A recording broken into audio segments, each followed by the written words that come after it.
Compiler design series में आज बात करेंगे फाइनाइट ऑटोमेटा के बारे में। ऐसा कि आप लोग सब पढ़े होंगे ऑटोमेटा कंपाइलर, आपने सेकेंड ईयर में पढ़ा होगा ऑटोमेटा सब्जेक्ट में फाइनाइट ऑटोमेटा। तो हम केवल अपने कंपाइलर डिजाइन सब्जेक्ट में ब्रीफ इंट्रोडक्शन लेने वाले हैं फाइनाइट ऑटोमेटा होता क्या है। फाइनाइट ऑटोमेटा क्या एग्जैक्टली, इस चीज को समझने के लिए आपको ये पता होना चाहिए ऑटोमेटा क्या है। ऑटोमेटा क्या है, एक हमारा मैथमेटिकल टूल बेस्ड सब्जेक्ट है जिसमें हम बेसिकली बात करते हैं कि जितने भी ऑटोमेटेड टूल्स हम पढ़ते हैं या ऑटोमेटेड टूल्स जितने भी हैं हम उनके एग्जैक्टली कॉन्फ़िगरेशन के बारे में ना जानते हुए भी उसकी वर्किंग को समझ पाएंगे with the help of some state diagrams. ये हमारी बात होती है ऑटोमेटा में। ठीक है, मैंने बोला स्टेट डायग्राम्स की बात हो रही है तो मैं अपने मशीन को एक्सप्लेन करने वाली हूँ with the help of some states. तो अगर मैं किसी मशीन के कॉन्फ़िगरेशन या उसके वर्किंग या उसके जो भी वो एग्जैक्टली क्या काम कर रहा है उस चीज़ को अगर मैं समझाना चाहूँगी तो मैं उसको स्टेट्स में समझा रही हूँ। और अगर मैं स्टेट्स में समझा रही हूँ तो मेरे जितने भी नंबर ऑफ स्टेट्स होंगे वो हमारे कैसे होने चाहिए, काउंटेबल होने चाहिए। अगर वो काउंटेबल है तभी मैं अपनी मशीन की या जो भी टूल की बात हो रही है उसको मैं एग्जैक्टली अच्छे से समझा पाऊंगी। तो मेरे स्टेट्स हमेशा काउंटेबल होने चाहिए, इसलिए हम लोग उस ऑटोमेटा को बोलते हैं फाइनाइट ऑटोमेटा। इसलिए हम लोग इनफाइनाइट ऑटोमेटा की बात नहीं करते बिकॉज हमारे जो भी नंबर ऑफ स्टेट्स हैं वो हम हमेशा काउंटेबल रखते हैं, अनकाउंटेबल नहीं रखते हैं। तो ये चीज आपको क्लियर हो चुकी है, थ्योरी पोर्शन क्लियर हो चुका है कि फाइनाइट ऑटोमेटा क्या है। कि हम ऑटोमेटा पढ़ते हैं, फाइनाइट इसलिए पढ़ते हैं बिकॉज नंबर ऑफ स्टेट्स की बात कर रहे होते हैं वो हमेशा हमारे काउंटेबल होने चाहिए। ओके, अब इसकी हम टेक्निकल डेफिनेशन की बात करते हैं कि फाइनाइट ऑटोमेटा की टेक्निकल डेफिनेशन क्या है। टेक्निकल डेफिनेशन कहता है कि finite automata is a combination of 5 tuples. How many tuples? 5 tuples. आपके सामने लिखा हुआ है Q, sigma, delta, Q not and F। हमारा फाइनाइट ऑटोमेटा है वो 5 टपल से जुड़ के बनता है जिसमें है capital Q, sigma, delta, Q not and F। एक एक टपल को हम समझते हैं। ठीक है, कैपिटल Q क्या होता है कि हम जो भी स्टेट का यूज करने वाले हैं उस पर्टिकुलर प्रॉब्लम या जो भी एग्जैक्टली हमें गिवन है उस चीज के लिए, उस टास्क के लिए जितने भी स्टेट का यूज होने वाला है उसमें फाइनाइट स्टेट कितने टोटल नंबर ऑफ स्टेट्स हम यूज कर रहे हैं वो हमारा आता है कैपिटल Q में। तो ये हमारा एक सेट है जिसमें हमारा फाइनाइट स्टेट होते हैं। ठीक है, सिग्मा, सिग्मा है सेट ऑफ इनपुट सिंबल।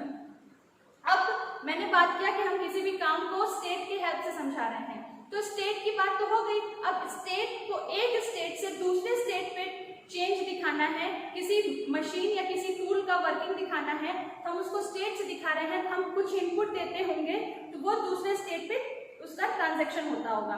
तो वही जो इनपुट की बात हो रही है हम यहाँ पे डिफाइन करते हैं सेट ऑफ इनपुट सिंबल। तो इनपुट सिंबल क्या है कि हम कुछ अपने टूल को या अपने मशीन को हम एक कुछ इनपुट्स देते हैं और इनपुट्स एग्जैक्टली क्या है, अल्फाबेट है, सिंबल्स हैं। ठीक है, तो इनपुट जो है हमारा मेनली हो सकता है alphabet like ABCD and symbols. Symbols में हम कुछ भी डिफाइन कर सकते हैं। हमेशा इनपुट सिंबल जब भी हम अल्फाबेट की बात करते हैं तो स्मॉल लेटर होगा ABC, हमेशा स्मॉल लेटर से हम अल्फाबेट को रिप्रेजेंट करते हैं A, B ऐसे करके। ठीक है, तो ये बात हो गई हमारी set of input symbol. Q हमने क्लियर कर लिया, सिग्मा हमने कर लिया। अब बात आती है डेल्टा। डेल्टा क्या है हमारा? Transition function. ट्रांजिशन फंक्शन जैसा कि मैंने बात किया कि एक स्टेट हमने डिफाइन कर लिया, हमने इनपुट डिफाइन कर लिया। स्टेट पे इनपुट देते हैं तो स्टेट चेंज होता है। अब वो स्टेट चेंज आप एक स्टेट से दूसरे स्टेट भी जा सकते हो और एक स्टेट से दूसरे स्टेट पे रह भी सकते हो। तो ट्रांजिशन होना चाहिए, चाहे वो सेल्फ स्टेट पे हो रहा हो चाहे वो किसी अदर स्टेट पे हो रहा हो। तो ट्रांजिशन फंक्शन है एक स्टेट को कोई इनपुट देने पे वो किस स्टेट पे मूव करता है।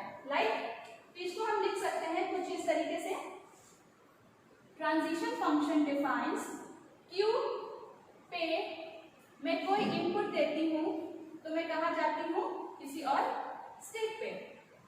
इस तरीके से मैं अपने ट्रांजिशन फंक्शन को डिफाइन कर सकती हूँ कि मैं किसी स्टेट पे, लाइक मेरा स्टेट है कोई भी है वो लाइक Q0 है, उसमें मैं कोई इनपुट देती हूँ लाइक स्मॉल a देती हूँ और मैं मूव कर जाती हूँ Q1 पे। तो ये जो मैंने डिफाइन ट्रांजिशन फंक्शन में। तो ट्रांजिशन फंक्शन किसी एक स्टेट पे कोई इनपुट देने पे किस स्टेट पे हम मूव करते हैं वो डिफाइन करता है। सेल्फ पे डिफाइन कर सकते हैं, लाइक Q1 पे मैंने B दिया तो मैं कहाँ गई, Q1 पे। तो ये ट्रांजिशन तो हुआ, लेकिन ये ट्रांजिशन उसी स्टेट पे सेल्फ ट्रांजिशन हुआ, उसी स्टेट पे आ गया वापस से। ठीक है, तो ये बात हो गई हमारी ट्रांजिशन फंक्शन की। अब हम बात करते हैं Q0। Q0 है इनिशियल स्टेट। ठीक, Q0 इनिशियल स्टेट है, मतलब कि जब भी हम कोई स्टेट डायग्राम या स्टेट के हेल्प से हम अपने मशीन की वर्किंग को एक्सप्लेन करते हैं, तो शुरुआती कोई एक स्टेट को हम एक्सप्लेन करते हैं कि हाँ हम इसी स्टेट से काम को शुरू करने वाले हैं, अपने इसी स्टेट से हमारा इनिशियल स्टेट डायग्राम शुरू होगा। तो वो जो पहला स्टेट होगा उसको बोलेंगे इनिशियल स्टेट। ठीक है, Q0 का हम चाहे तो चेंज भी कर सकते हैं। Q0 हमारा ये हमने रिप्रेजेंट किया है भले ही Q0 से, बट आप जब भी स्टेट डायग्राम डिफाइन करोगे तो Q0 आपका जो भी स्टेट सबसे पहले आएगा, जिससे आप अपने स्टेट डायग्राम की शुरुआत करोगे, वो हमारा किसमें आता है, Q0। लाइक मैंने कोई स्टेट बनाया था, मेरा Q0 था Q1, मैंने अपना स्टेट डायग्राम जो शुरू किया था वो मैंने शुरू किया था Q1 से। तो मेरा Q0 उस पीएफ पे उस फाइनाइट ऑटोमेटा के लिए क्या हो जाएगा, Q1। वैसे ही मेरा आता है फाइनल स्टेट। ठीक है, लास्ट टपल है मेरा F, जिसको मैं बोल रही हूँ फाइनल स्टेट। तो जैसे कि मैंने बताया, जब मैं कोई टास्क शुरू कर रही हूँ तो इनिशियल स्टेट है, तो मुझे कहीं ना कहीं अपने लैंग्वेज को एक्सेप्ट करवाना है, तो कहीं तो वो जाके एंड होगा, किसी स्टेट पे जाके कहानी खत्म तो होगी। तो उस स्टेट को हम डिक्लेयर करते हैं, वो है हमारा फाइनल स्टेट। ठीक है, अब देखो इनिशियल स्टेट क्या होता है, हमेशा एक होगा, एक ही स्टेट से आप हमेशा शुरुआत करोगे, लेकिन फाइनल स्टेट क्या होगा, वो एक से ज्यादा हो सकता है। आपका लैंग्वेज जो है, जो भी एग्जैक्टली टास्क है, वो एक से ज्यादा स्टेट पे एक्सेप्ट हो सकता है। तो इसलिए फाइनल स्टेट जो होते हैं वो एक से ज्यादा होते हैं, more than one, and initial state हमेशा सिंगल होता है। तो फाइनल स्टेट हमारा एक से ज्यादा हो सकता है, ठीक है, मोर देन वन हो सकता है, बट इनिशियल हमेशा और हमेशा एक होगा, जो हम डिफाइन कर देंगे, हमारी मशीन वहीं से स्टार्ट होगी हमेशा। लेकिन फाइनल स्टेट एक से ज्यादा हम डिफाइन कर सकते हैं, जहां पे भी वो वाला फाइनल स्टेट मिलेगा वहां हमारा लैंग्वेज या फिर हमारा जो भी एग्जैक्टली टास्क है वो एक्सेप्ट हो जाएगा। तो फाइनल स्टेट को हम बोल सकते हैं कि final state is a subset of Q। इस चीज को हम डिक्लेयर कर सकते हैं कि final state is a subset of Q। Q क्या था, Q में हमारे सारे स्टेट थे, इनिशियल से लेके इंटरमीडिएट और फाइनल सारे थे, और F मैंने बोला फाइनल है, तो हमारे कुछ गिने चुने ही स्टेट होंगे जो फाइनल में आते होंगे, इसलिए फाइनल स्टेट को हम बोलते हैं वो हमारे पूरे टोटल जो सेट का कॉम्बिनेशन था, स्टेट का कॉम्बिनेशन था, उसका वो सबसेट होता है।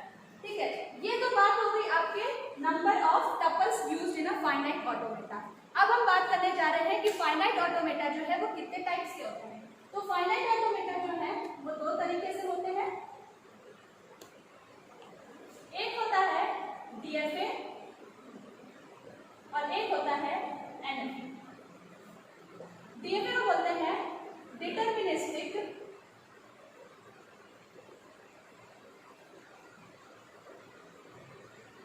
Automata, deterministic finite automata.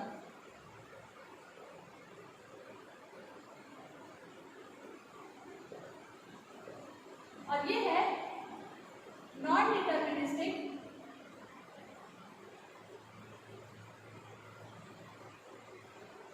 Finite automata. आप देख पा रहे हो मेरा फाइनाइट ऑटोमेटा दो टाइप्स में डिवाइड होता है, डिटरमिनिस्टिक एंड नॉन डिटरमिनिस्टिक। तो हम इस लेक्चर में यही तक खत्म करते हैं, आगे नेक्स्ट लेक्चर में मैं एक्सप्लेन करूंगी डिटरमिनिस्टिक फाइनाइट ऑटोमेटा क्या है और नॉन डिटरमिनिस्टिक फाइनाइट ऑटोमेटा क्या है। Thank you.